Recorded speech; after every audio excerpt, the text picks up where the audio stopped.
you right now. It's about time. I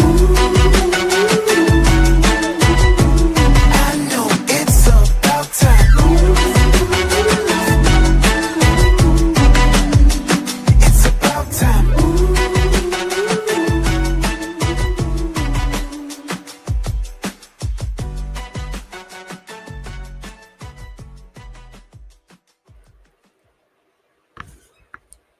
It is game week. It is game week. It is game week on this Mankind podcast. We're getting you set up for week one of the NFL season as you're watching the Commanders get ready to take on the New York Giants. It is Command Time podcast presented by the Fans First Sports Network, live on YouTube and live on Twitter.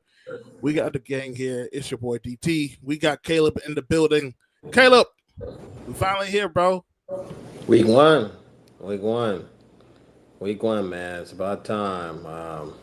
It's gonna be an interesting season for a lot of these NFL teams, including ours. So, very something to look forward to. Definitely. Most definitely. Yes, we are here, people. It is week one. It feels like Christmas. This is like Christmas Eve for a lot of people. For those that don't know, the Philadelphia Eagles will be kicking off the season tomorrow night against the Dallas Cowboys. So it's going to be an NFC East hate fest for the other two teams that we're watching, and also majority of the NFL because we're finally getting football back. But you know, this is Commanders podcast. We talk all Commanders, and we're finally here at this point. So Caleb, you know, this is NFC East foe. We're playing the New York Giants week one. We're playing them early in the season. Last year, they were a home opener last year when we played the New York Giants. And there's a lot of sense around the fan base overall about this game, knowing that it's the New York Giants, and two, it's the first game of the year and it's at home. Last year, coming out the NFC Championship game, and this offseason is a lot of pulverizing and a lot of lofty expectations for this team. Going into this game, do you feel like this is a must-win for the Commanders? I think every week is going to be a must-win, in my opinion. I mean, you want to start off strong. You want to start off. I think good teams, and I said this repeatedly for the longest time throughout this offseason. Good teams beat who they're supposed to beat. That's just what they do. I mean, they do drop games. Like we've seen the Chiefs lose to the Colts. Like the Chiefs lost to the Colts one time, like 2 years ago. I mean, certain teams, you know, they lay in. I wouldn't say lay an egg, but they'll lose a game that they're supposed to win. Some teams will win games that they're not supposed to win. It's just a surprise. But I think if you know you're better than a specific team, I think as a fan you should expect them, you know, to win. Some people want to win in a certain fashion, blowout, just completely dominating the game. But you know, it's hard to win in the NFL, and it's hard to lose in the NFL too, believe it or not. But I think good teams beat who they're supposed to beat. And no matter what happens week one, it's not an indictment on who this team will be. Around week 5 through 7, you typically see what type of team you have already. When you get close to that midpoint of the season, in your brain, it should say, hey, yeah, this is the type of team that we are. Good or bad. You know, I mean, some teams turn it around mid-season too, but you know, it's. I think everyone's a must-win. Of course, week one is a must-win, in my opinion. Must-win. Yeah. So my sense with this game is, I kind of agree with you in a sense, but at the same time, I think another the problem is that it's the way people want them to win. Everybody wants them to, you know, put their foot down. You know, we all want our teams to score 40 points on an opponent and just show complete domination. I just think, honestly, man, like You just need to win the game and gain momentum. I think one of the things DQ said in his proper today is like we're trying to build on it. We're trying to build off the year we had last year, and I know a lot of people are looking at this team, the caliber. This team could potentially be a playoff contender or hopeful to a Super Bowl contender. And I think what matters is every game is not going to be like when we play Carolina or when we play the Tennessee Titans or Cardinals. You're going to have games where it get ugly and you have to win 17-10 or maybe 14-7, 21-14, 24-21 because the talent of the NFL and just how the NFL is, there's so much parity within this league. I think people just need to see this as like, hey, just win. I agree. I definitely agree. And I can say, well, just win, man. I mean, we're not gonna put up 28 on every team this upcoming year. I think the offense got better for sure, depending on how any outsider feels. The offense got better. But every game that we play, every team that we play, it's not a given where it says like this is a guaranteed win. I mean, and even a team that like the Chiefs or let's say the Lions fully healthy, or let's say the Chargers, I say they're toss-up games. I mean, I'm not going to count my team out, but I believe they can still win at the end of the day. We're gonna have some low scoring games this year, and this depends on how we manage them. Got to make field goals, and if we got to go for it on fourth down again, they got to find some way to be dynamic with it. But I think if we do go forward on fourth downs a lot, I think it's going to be a little bit harder for teams to stop now that we got a better offensive line, and you add guys like Debo. They say Zach Ertz is looking really good still, and yeah, you still got Terry, and then you add a speedster in Jalen Lane. We're gonna see, man. Yeah, this offense is still gonna put up points. It just depends on those games where we don't put up a lot of points. What can they do? How can they manage that game? And the defense may have to step up some games. We saw that in the Philly game on Thursday night.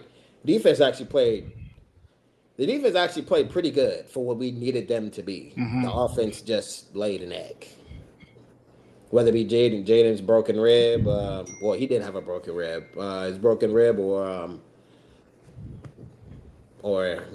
everybody being on a short week after playing the Steelers in a heartbreaking loss. But yeah. We need more. I think a lot of it overall with this season, much has been pointed out to the main additions to the offense, of course, with Larry Tunzel, Deebo Samuel, and other guys, just to name a few.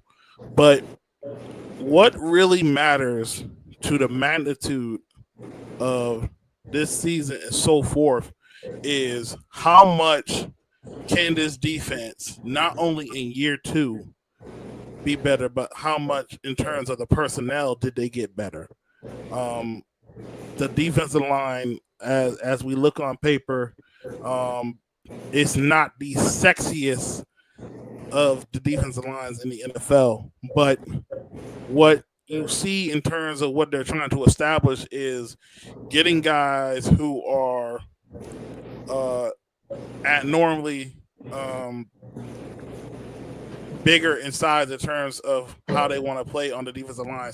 More 6'5", 6'6" guys, 312 pounds, trying to set the edge and control the line of scrimmage to help Bobby Wagner and Frankie Luvu make more plays in the backfield. This is an aggressive style defense that Dan Quinn and Joe Witt want to establish.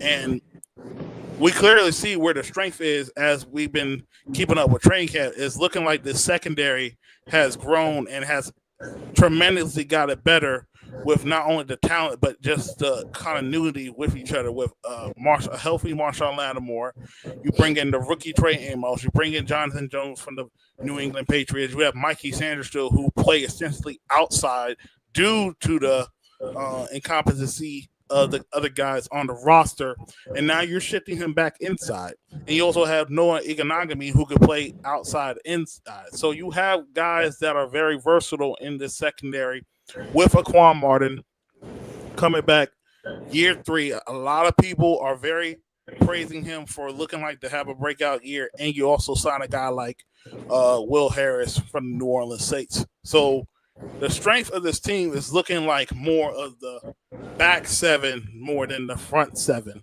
you would say. Yeah, I definitely agree. And if if Javon Kinlaw can eat a double team and Duran can do some block shedding, that'll give Bobby Wagner or Frankie Louvu gaps to shoot through. The edges have to be important too, and I'm not even just going to mention the front 4 defending the run. I'm going to mention the corners too. Like Mikey can tackle. Lattimore is not afraid to put his shoulder down and make a tackle. I said this earlier. I mean, Trey Amos in that preseason game, yes, a small sample size, but Travion Henderson ran to the right side, and Trey Amos contained that side, and he only got back to the line of scrimmage. So and I saw that, and I was okay. Trey Amos is willing to make tackles too. I think that's one of the most underrated traits of a corner is, are you going to have that ability to stick your nose in the run game? They have to also contribute to the run too as well, believe it or not. I think that's an underrated aspect of how our run defense can be stronger. So from a pass rush perspective, I do think we're still going to blitz a lot. Also, situational pass rushers like a Jacob Martin or a Von Miller or even a Frankie Louvu, Johnny Newton, they're going to blitz this year. On second downs last season, we blitzed the second most in the NFL, and that was at 47%. So they're still going to blitz a lot this year. It's definitely going to be top 10. Last year we were top 5 in blitz rate because we just had to generate pressure some way, somehow. Just what we had to do. We didn't have a premier edge rusher. But excuse me.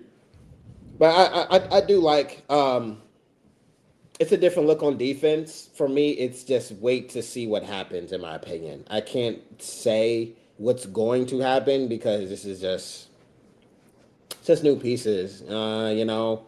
It's just everything has to flow together. So that's basically basic synopsis, really. So you mentioned about premier pass rusher, even without having a premier number 1 guy in the edge room. Do you think the edge rushers got better this year with the additions of a Jacob Martin and Von Miller and Dietrich Wise? Well, I think for Dietrich Wise, he's not going to be like a really good pass rusher. To me, he's kind of like a guy that gives you effort sacks. Like he's a guy with a motor that he'll just keep going and going, and he won't quit on that play. I do think Von Miller, he's going to be in a limited snap role. So I do think he could definitely help us, especially in the fourth quarter. We only had 5 sacks for the whole season in fourth quarters for 19 games. We didn't get a lot of sacks in the fourth quarter, and that's what we needed for this defense. You just gotta see if Johnny Newton can have a sophomore jump, if Frankie Louvu can get better as a pass rusher. You're also looking at Dorrance Armstrong too. They said he looked good. And in the offseason, they say he got a little juice. He got some more juice. So we're going to see, man. This team can get better. It's really hard for this team to be worse on defense this year. Like, that's just my opinion. It's going to be really hard. They were already 22nd in scoring defense, and bottom 3 in run defense, but they were top 15 in pass defense. But that's because teams didn't want to pass on us; they just ran on us. But I think the pass rush can get better. It just some guys have to keep getting better. Yeah, like I honestly think we have seen way worse when it came to the defense. For what they were able to do last year, it was progressively better. It's just I think more of the personnel problem and also depth problem that we were lacking. Um, last year, even though we have a retooled defensive line, majority of those edge rushers that we signed, they barely played together because one would get hurt, then the next person would get hurt and miss a sense of time, which forced Dante Fowler to play expensively more snaps. And we know from him last year, he was a great pass rush specialist, but he wasn't an every down defensive end. Now we know Von Miller is not as right now every down edge rusher, but he is by far a better upgrade than a Dante Fowler, even a Jacob Martin. For what we've seen in camp, he looks like to be a very explosive pass rusher that we're going to unleash in this defense. So I honestly think this defense, on paper, this defense has improved. It's all about putting it all together when you're playing against these even inferior opponents, and then these top quality teams like the Packers and the Lions that we're going to be facing this year. Now, I'm not expecting them to be like the Chicago Bear defense of the 85s and stuff like that, but I think three key things will improve this defense. Number one, stopping the run. Because once you're able to stop the run extremely better, it gives you more opportunities to keep them instead of being 2nd and 2, make it more like a 2nd and 7, and you're giving your defense opportunities to try to make plays. Pass rush. I think the pass rush will be extremely more better despite not having a number one tier guy. Last year they ranked tied 11th with 43 sacks, and with the amount of injuries they had, but they're able to show they're able to get pressure, things like that, and also the health I believe, will be better. But I think the one biggest key is when we watch, even when they were in the Dallas, getting turnovers and flipping the field will be another key that I think will be a big benefit for this defense. For some of the tad bit of holes and stuff they're still trying to figure out even in year 2. You get turnovers, your defense is not going to be on the field, which means Jaden Daniel has the ball.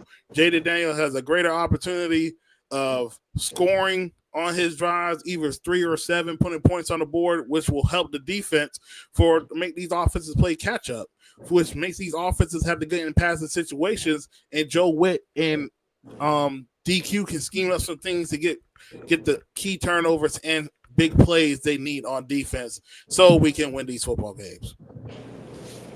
Yeah, I agree. I think for me the defense stop the run. I think it's first and second down is going to be critical for us all season. It's going to be critical. I do think if we get teams in 3rd and longs, I do think this defense can hold its own. And I would say that because of how the DB room got better. They said Quan Martin's looking good. Dan Quinn's high on him. Marshawn Lattimore, he has a full offseason to be healthy. So this is going to be the determining factor of Marshawn Lattimore, in my opinion. He was not good last year. But he was hurt. So two things can be true. He was hurt and he wasn't good. He was not good. You got Trey Amos. He can play zone man. He can be really good in press coverage. That's what Dan Quinn wants to play, press man, especially on 3rd and longs. Press man, and he's going to have that NASCAR package on 3rd and 10s, and I want to see what that's going to be. Giving up big plays. Key instances like the Falcons game where they fumbled the ball, and it was a 2nd and 25, and they scored on that drive. And they converted. I remember that. Yeah. They converted a 4th down. They just cannot allow those things to happen. I mean, that's one of the reasons why you draft Trey Amos. He allowed a sub 19% completion rate on throws 20 plus yards down the field. Like Trey Amos was good in when it came to covering the deep routes, and that's something that we struggled in when you have St. Juice and Michael Davis on the field, giving up yak plays, giving up 30 plus yard touchdowns on slow receivers, not having good technique. I mean, that's what we had to live through. So that's one of the reasons why you draft Trey Amos. And, we know Marshawn got beat against A.J. Brown on that play. And, like I said, he wasn't healthy, but we're going to see this year. But like I said, that's one of the reasons why you draft Trey Amos, to cover those deep routes. But stopping the run, giving up big plays. Those are the two instances for this defense for them to be serviceable. And I don't think they will be elite this year. They will not be an elite defense this year, in my opinion. But if they can be 15, 16, 17, you can win with that. Red zone defense has to be better too. And our fourth quarter defense has to be better. We were bottom 3 in points allowed in the fourth quarter, but we were top 5 in points scored in the fourth quarter on offense. So it's like our offense had to help the defense out. So those are the 3 cases for me of how this team can be successful. All right, so let's go ahead and look at let's do our opponent of the week. So New York comes in. If I'm not mistaken, this is like year 4 for Brian Daboll and Joe Schoen. They come in after another draft class. They signed Russell Wilson. They signed Jameis Winston. They have addressed their secondary. They once again load up on the defensive line by getting a dual quarter at number 3, but they also go with the quarterback of the future at Jackson Dart. So with this game, playing with New York Giants, we swept them last year, and obviously, for our blue people, we're still kind of on their minds at times when it comes to this game.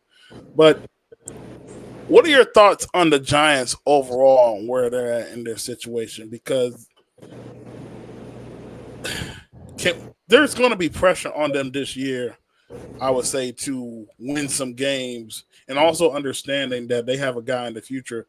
And I know from what I hear from a lot of Giants fans, they don't want to rush this process. They want Jackson to sit and learn under Russell Wilson. I think it's a good, ideal situation having 2 vets in that room. One, Russell Wilson, who at one point was one of the best decorated quarterbacks in the league, won the Super Bowl early, even with DQ as their defensive coordinator. Then as we get down the years and stuff, as their defense declined, numbers have been up and down. He'll have one good year, then a couple of seasons, just like what in the world he's doing. Jameis Winston, he was the number 1 pick in 2015 with Marcus Mariota, by the way, who's also in our quarterback room. And he has also had a shares of ups and downs as well in his career, but he is still a strong personality. So I'm asking you this. With the Jackson Dart situation, drafting him at number 2, do you think at one point we will see Jackson Dart play this year, or it will have to be really bad for the Giants to go to Jackson Dart? Yeah, I think it has to be really bad. I think me personally, I wouldn't start him for the year. That's because how tough. I mean, that schedule is tough, bro. Like, I'm about to pull it up real quick.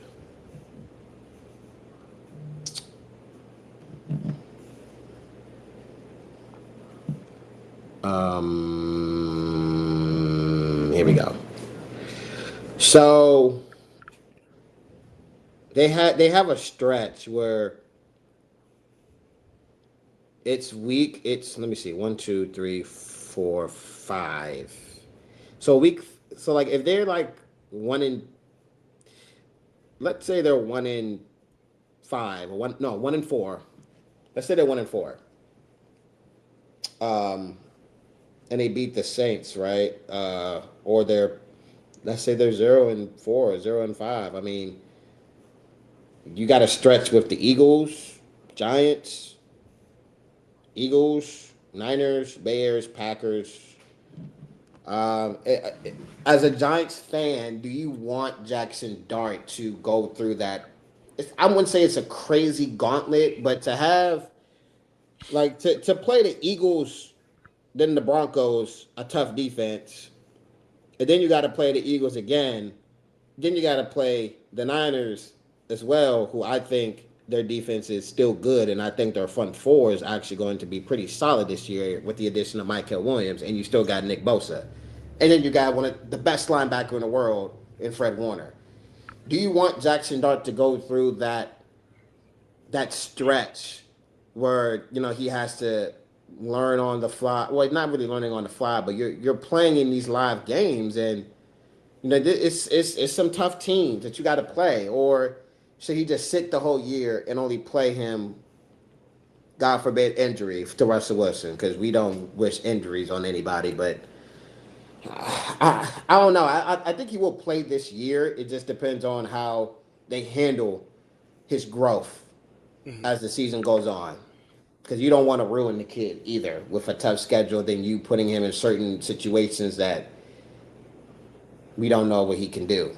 Yeah, he's kind of a wild card. It's kind of unknown. Like, the kid can be really good, but he can also, just not pan out, just like any other draft prospect. But me personally, if I'm a Giants fan, I wouldn't want to be so anxious to see him play. I wouldn't be so anxious to see him play, in my opinion. There's no rush. It's no rush. Got you. If I was a Giants fan, I would only play Jackson Dart if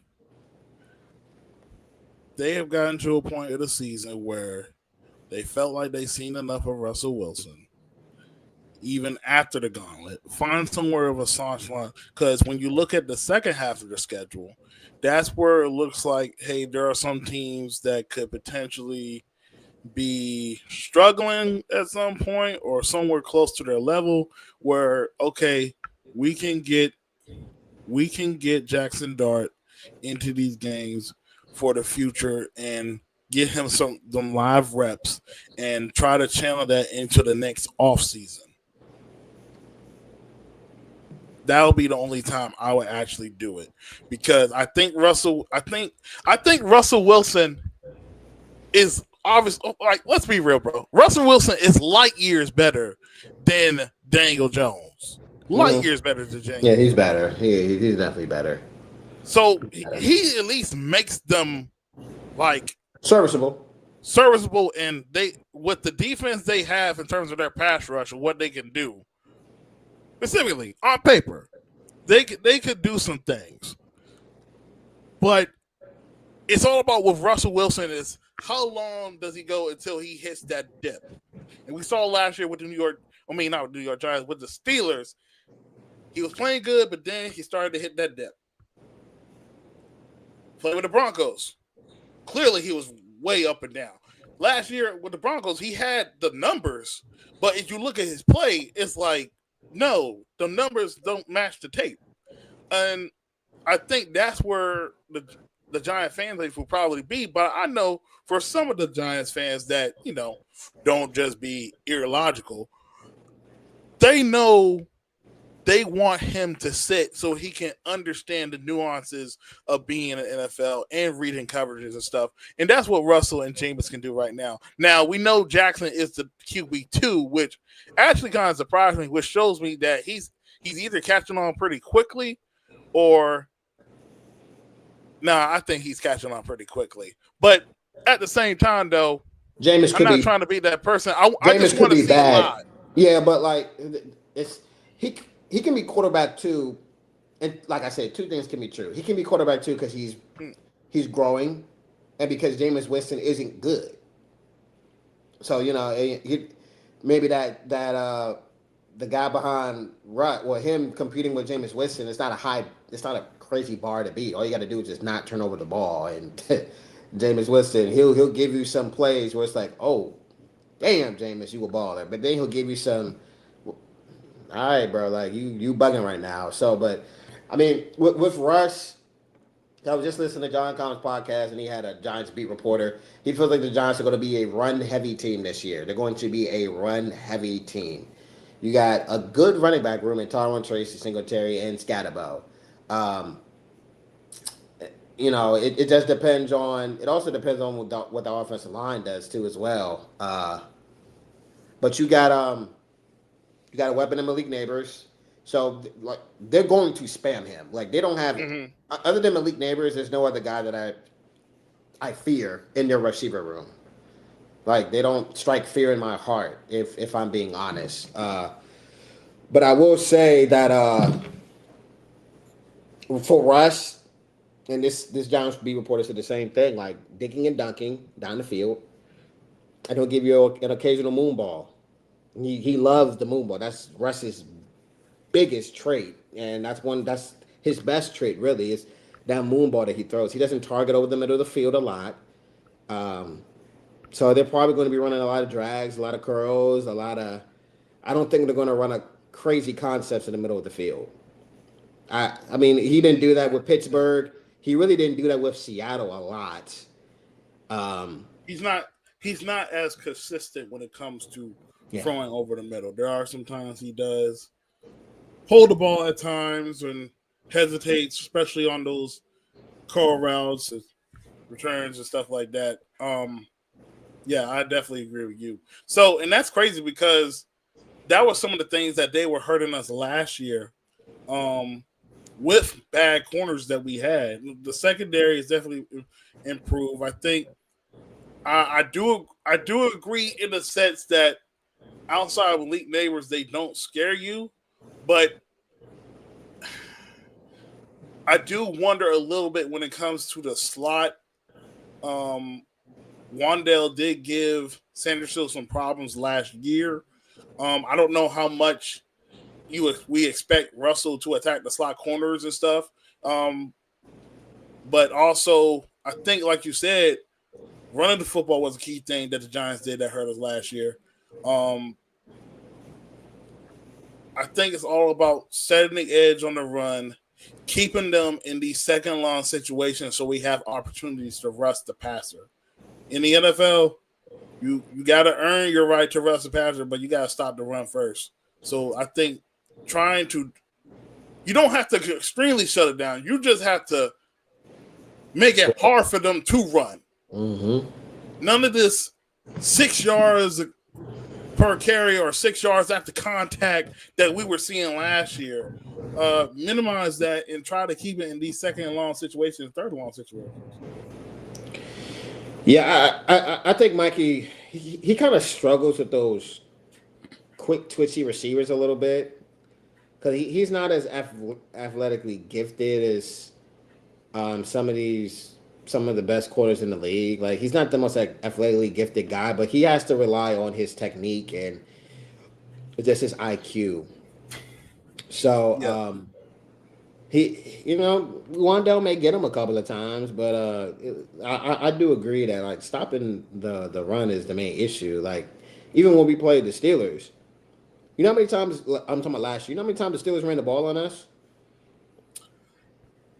Probably maybe like 19 to 25 times.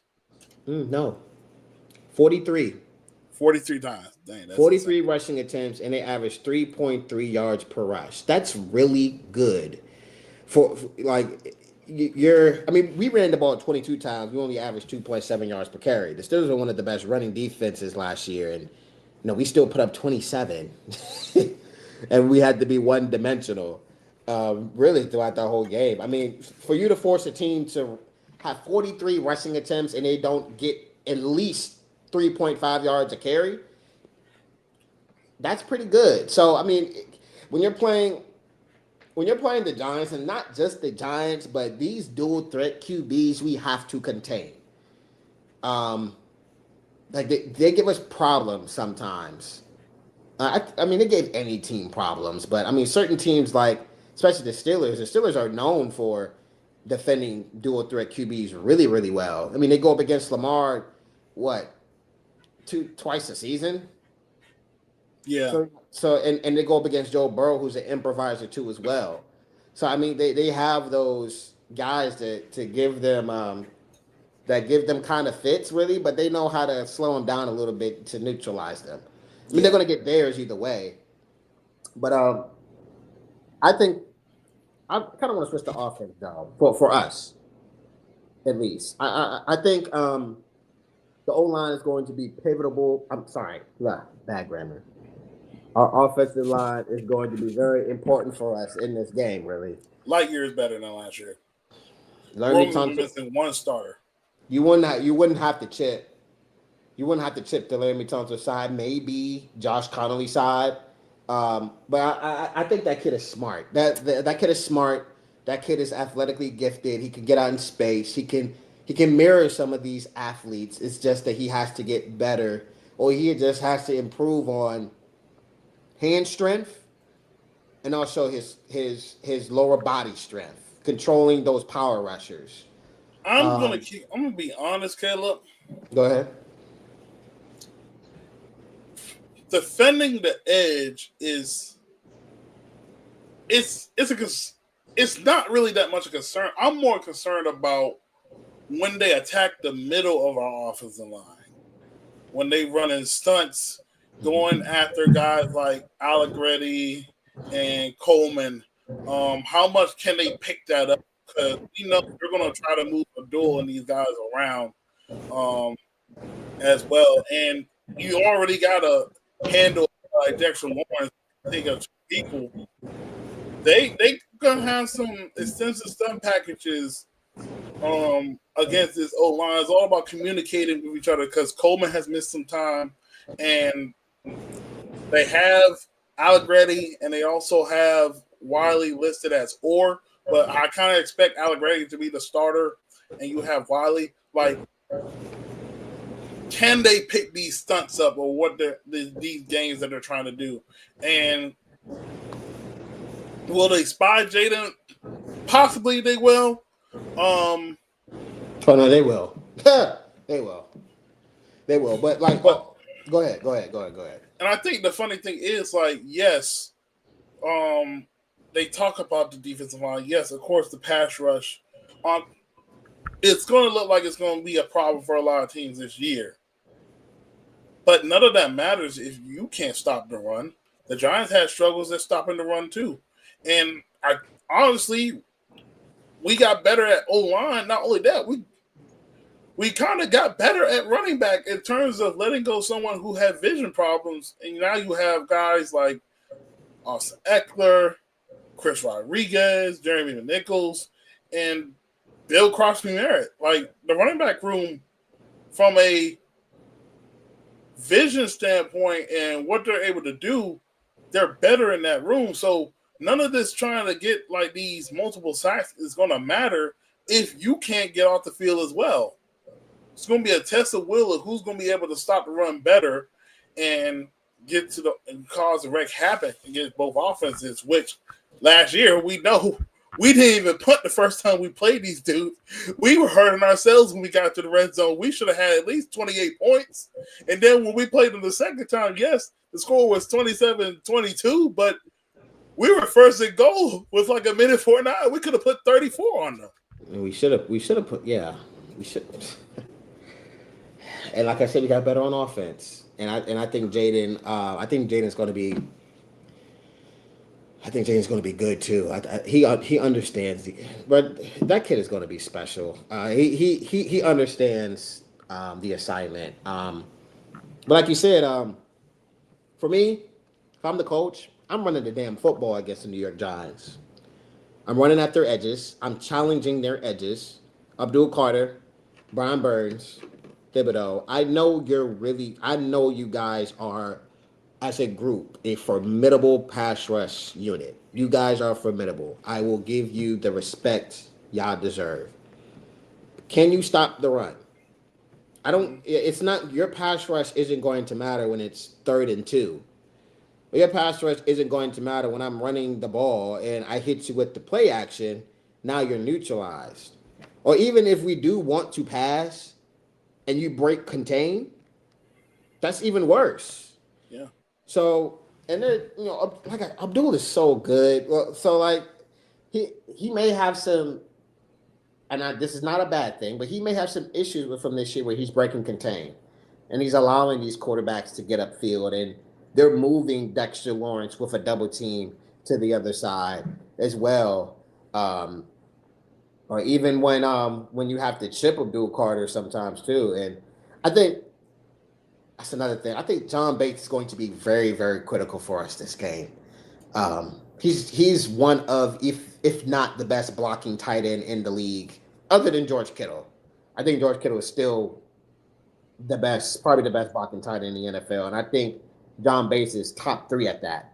Like that's the reason why they re-signed him. He's critical in our rushing offense. He's going to be key for us in chips and also in the run on the edges. Those guard tackle counters, those trap plays, those read option plays, and we're pulling a tackle too, or pulling a guard. Or we did that crunch play against the Bengals where you let Dexter Lawrence come in the backfield, and then he finds out he's getting chipped a little bit when he thought he was going to get a tackle for loss. Yeah. Also, I mean, I've heard this in Giant spaces too. Like, they feel like whenever they have a grasp on Jaden, they have to tackle him. Jaden is one of the best dual threat QBs in the league. He's one of the best scramblers in the NFL. He's this year he had the most broken tackles as a quarterback this year. He forced the most broken tackles this year, and that was on scramble. It's not really design runs, but like his acceleration out of the pocket is one of the best in the league. Like he gets out of the pocket so fast when he sees a lane, and he doesn't see anybody open. But John Bates is going to be key for us. The interior is going to be key.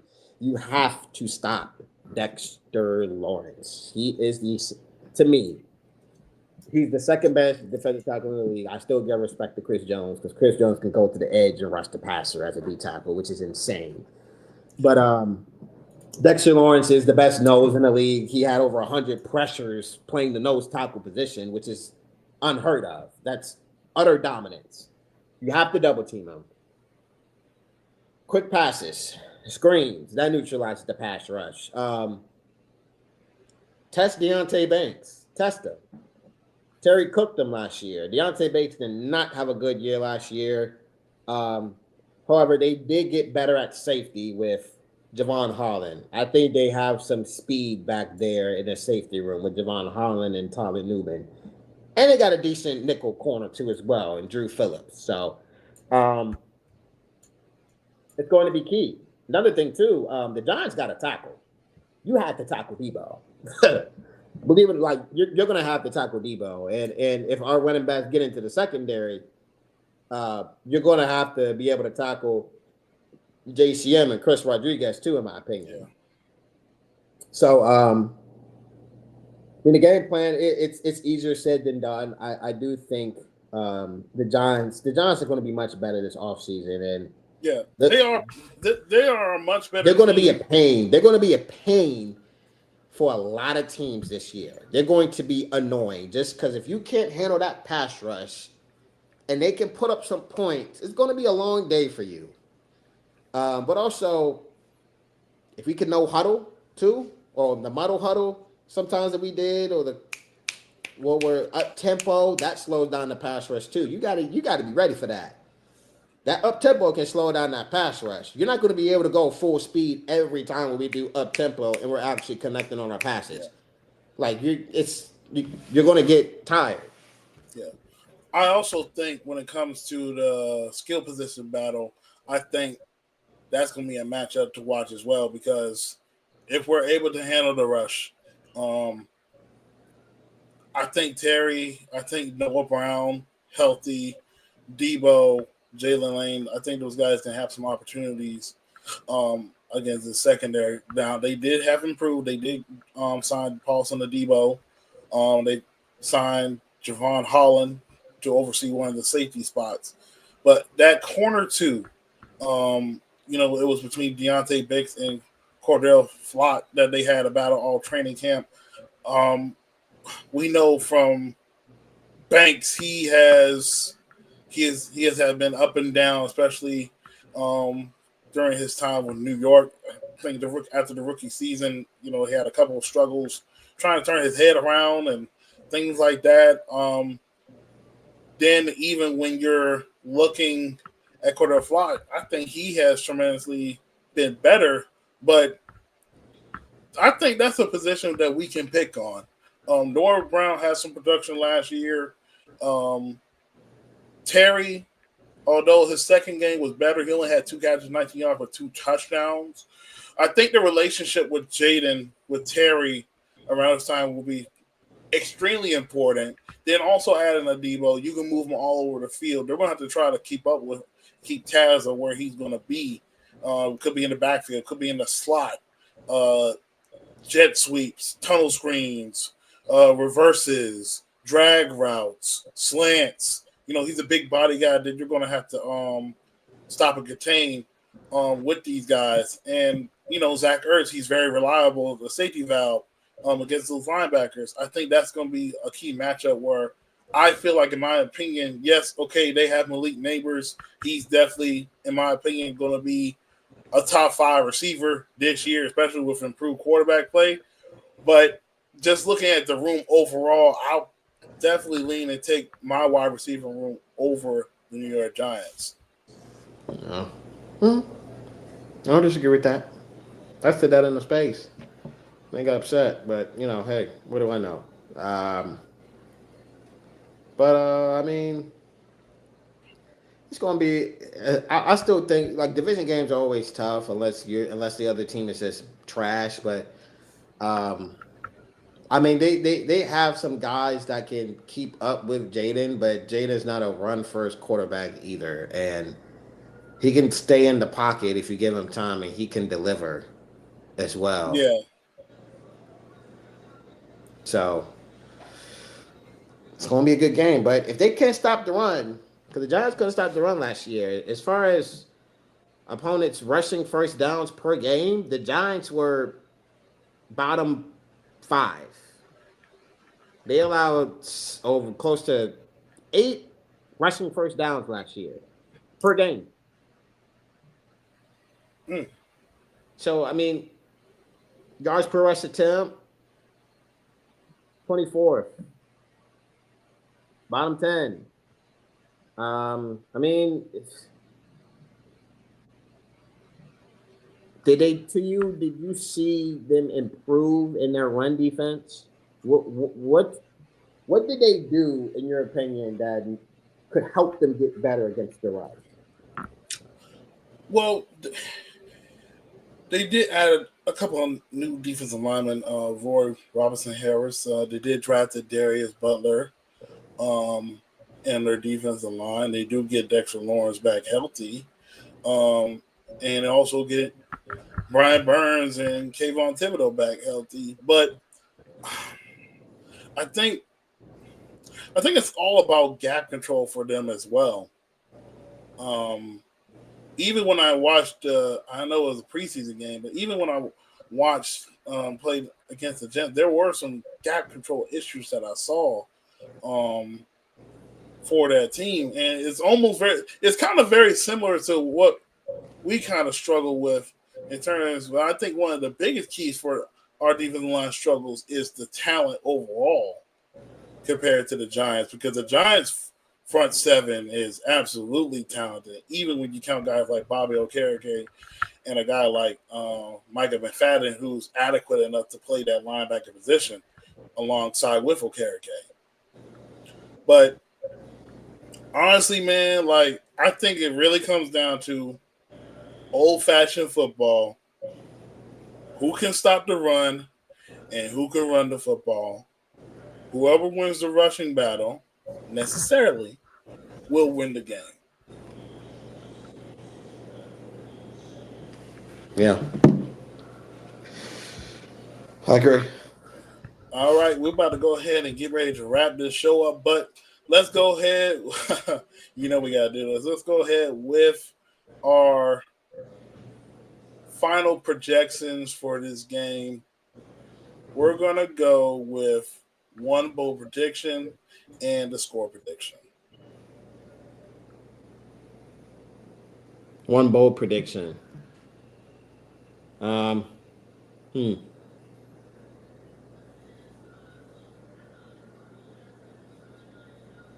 think Debo will score 2.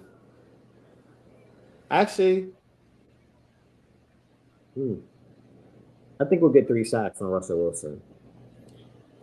You think we'll get 3 sacks on Russell? Yeah. Okay, I got to pick that. I don't do score predictions. You know this. Such a coward. I don't do score predictions, brother. I don't. You know I don't. Okay, since this DT, you know I'm not. Hold on, time out. Like, bro, come on, bro. Like, you killing. You want me to do a score prediction? You want me to do a score prediction? All right, yes, bro. Like, all right. Acting like people don't be screen recording you, bro. Like, yeah, promise I'm recording you right now. Like, this is what Caleb said. 24-21. Okay. Actually, no, I'm sorry. 24-17. 24-17. 24-17. 24-17. Good guys. Okay, so I was somewhere around that run. My first bold prediction will be I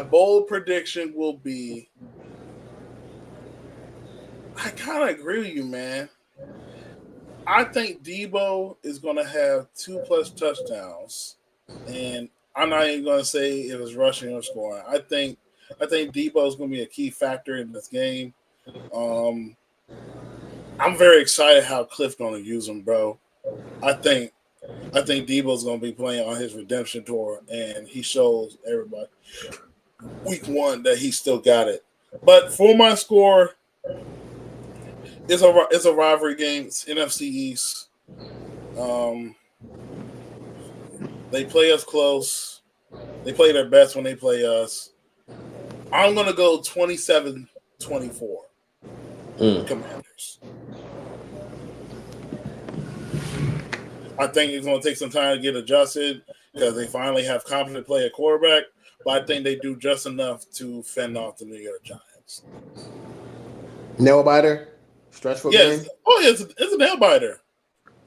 Gotcha. This is going to be a close game. Like this, I know people want a blowout, but it's something about when the Giants wake up and they see the Commanders, they're like, nah, they still little bro. So we just got to shut up. We just got to win regardless. And quite honestly, we can go about and say, well, this game could have went this way. This game could have gone that way. And I know we just did that earlier, but like at the end of the day, man, what matters is, did you get the job done? I think the Commanders are going to get the job done, and they're going to get themselves prepped up and get ready for a Week 2 game, which we're going to be doing next week. That's going to be a short week, too. Definitely a short week, too. For sure. But any final thoughts, Caleb? No final thoughts for me. Just win. Yes, just win. All right, everybody, that's all we have time for you today. This was Command Time Podcast, presented by the Fan First Sports Network, live on YouTube and live on Twitter. We'll see you guys next time to recap the game, and we're also, because it's going to be a short week, we're going to preview Week 2 as we take on the Green Bay Packers on Thursday Night Football. We'll see you guys next time on the Command Time Podcast. Got me feeling so free, free, like a cool summer breeze.